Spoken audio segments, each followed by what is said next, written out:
বাড়িতে এসে আমার প্রথম চোখে পড়লো এই পদ্ম গাছের। দেখো কি সুন্দর লাগছে, ছোট ছোট পাতা বেরিয়েছে। ও কলমি শাক হয়েছে।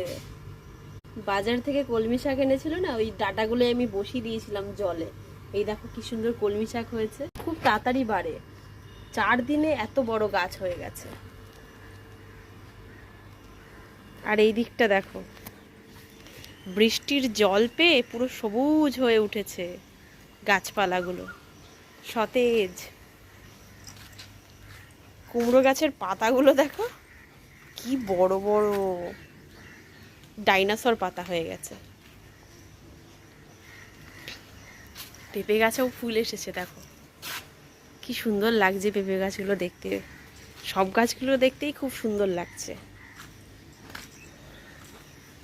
আর কামরাঙা গাছের কামরাঙাও দেখি একটু বড় হয়েছে, এই দেখো।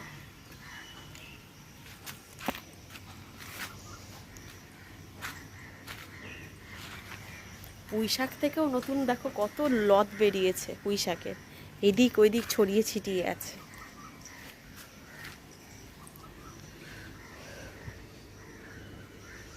বাড়িতে এসে প্রথম যখন এইরকম চোখে পড়লো, খুবই ভালো লেগেছে এগুলো দেখে।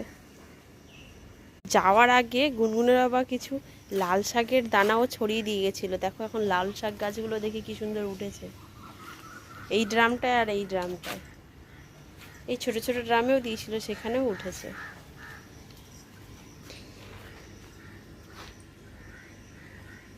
রাত্রের আলো পড়লে গাছগুলোকে আরো বেশি সুন্দর লাগে দেখতে।